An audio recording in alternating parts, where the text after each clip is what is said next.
Assalamualaikum warahmatullahi wabarakatuh. Selamat bertemu lagi dengan Ibu Ari Nursolihah dalam pelajaran Bahasa Indonesia kelas 12. Kali ini kita akan membahas tentang esai.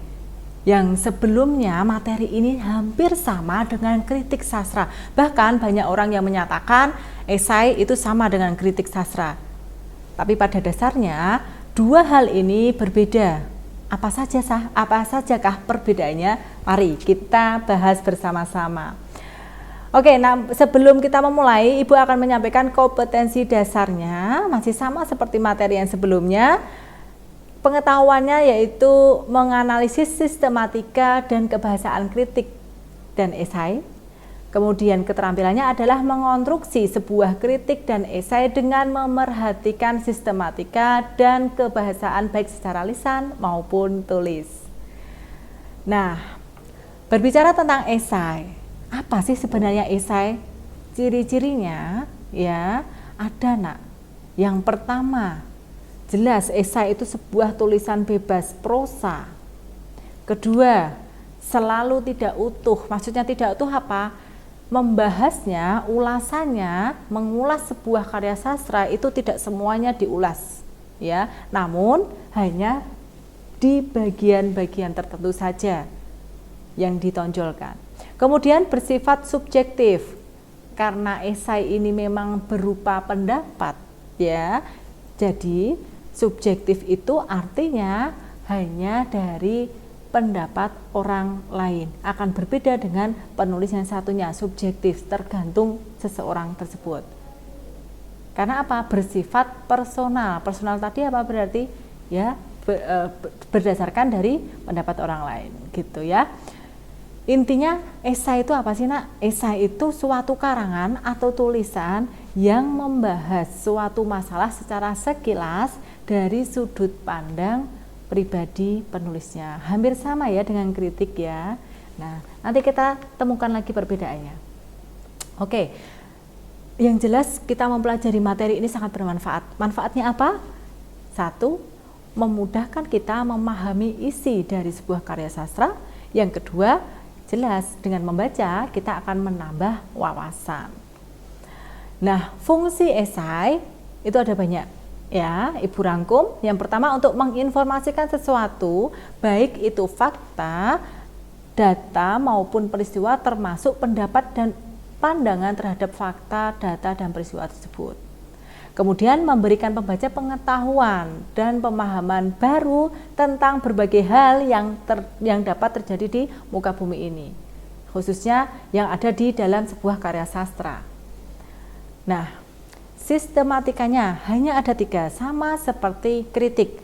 Namun kalau esai ini lebih bebas. Ya, yang penting ada 3 hal ini: pendahuluan, isi, penutup, selesai. Ya. Pendahuluan isinya apa? Sama. Kalau awal itu pastinya akan mengungkapkan topik atau tema yang akan dibahas, pengantarnya dulu. Ya, unsur-unsur yang ada di dalam pendahuluan adalah latar belakang, pendapat pribadi penulis mengenai tema yang akan dibahas. Lanjut, kemudian di paragraf yang selanjutnya, pembahasan atau isi. Nah, ini isinya berupa pendapat-pendapat. Bagian dari esai yang menjelaskan tema yang sudah disampaikan tadi. Penulis menjabarkan pendapatnya secara kronologis atau urut sesuai dengan ide yang disusun dalam kerangka sehingga esai menjadi koheren, nyambung gitu ya. Kemudian penutup. Nah, di bagian penutup ini berisi kalimat yang merangkum.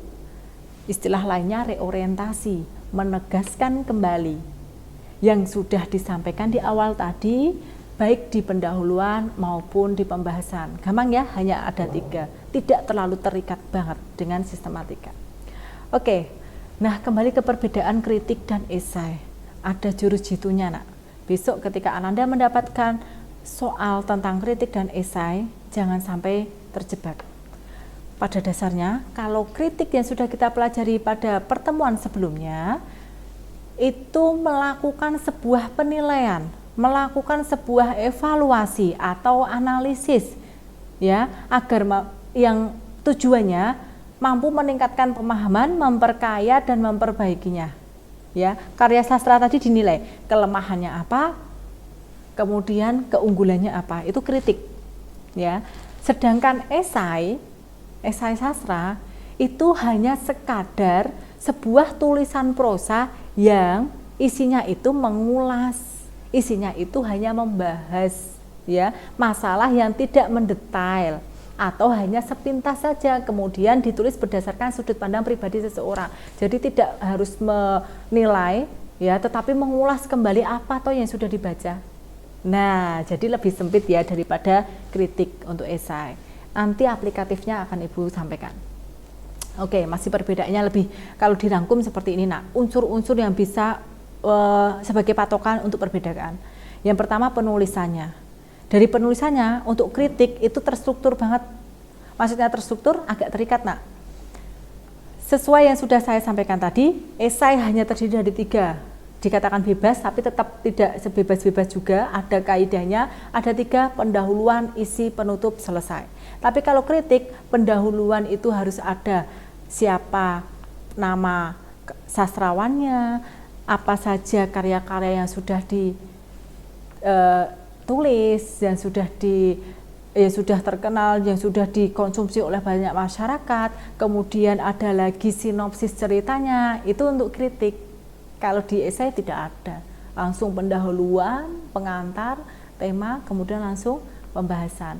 Ya. Kemudian gaya bahasanya untuk kritik itu lebih condong ke baku, ya, formal. Namun kalau esai itu santai, semi formal, karena saya sampaikan tadi itu berdasarkan sudut pandang seseorang, jadi hanya pendapat, ya, hanya pendapat, semi formal, tapi tetap memperhatikan kaidah.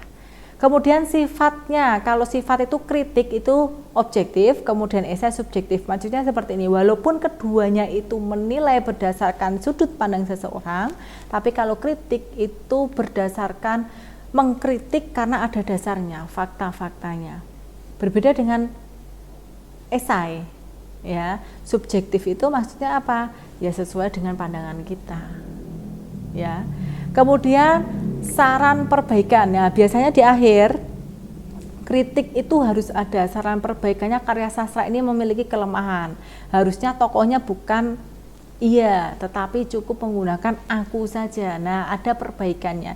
Tetapi kalau di esai itu tidak harus ada saran perbaikan, hanya sekadar mengulas, selesai gitu. Itu perbedaannya. Kemudian kita akan membahas tentang kaidah kebahasaannya. Nah, untuk kaidah kebahasaan yang pertama dalam esai itu menggunakan bahasa yang bersifat denotatif. Denotatif itu adalah makna yang sebenarnya. Jadi tidak menggunakan diksi yang mengandung ungkapan-ungkapan, dijelentrehke, dipaparkan secara detail, jelas gitu.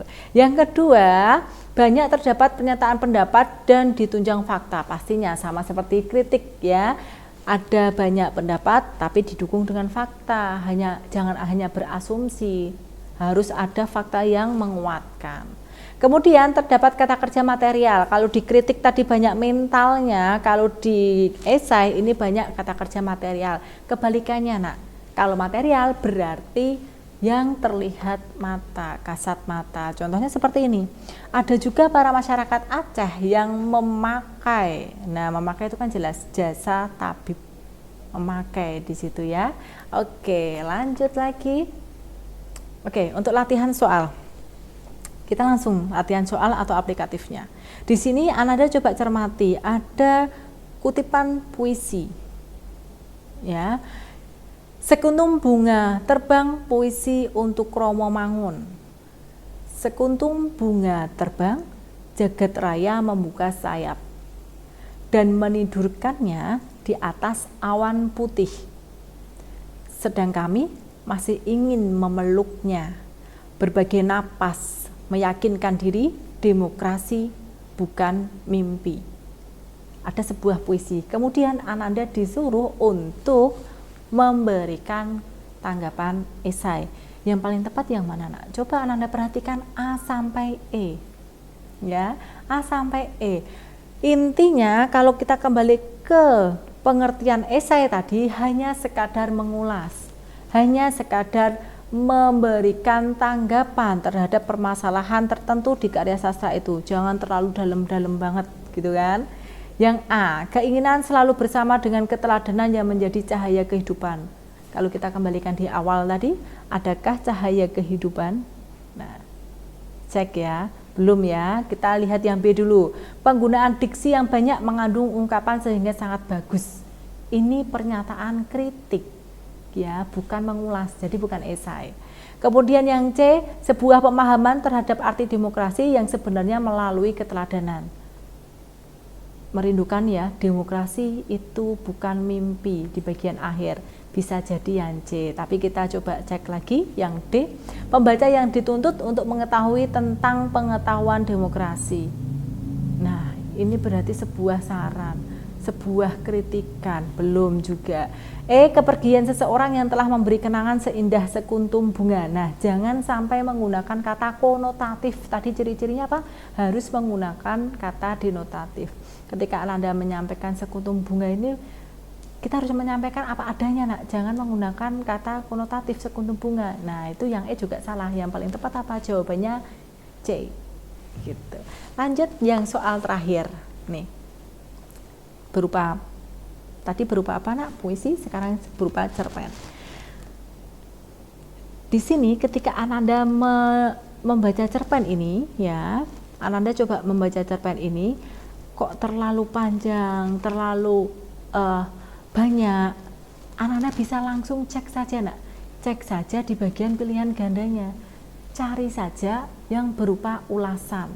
Nah, sekarang Ananda cek nih A sampai E. Yang berupa ulasan dalam cerita. A. Sebagai cerita yang mengisahkan kehidupan guru yang ditempatkan di pedesaan, cerita ini mampu menampilkan konflik batin sang guru, bahasa yang digunakan lugas dan jelas.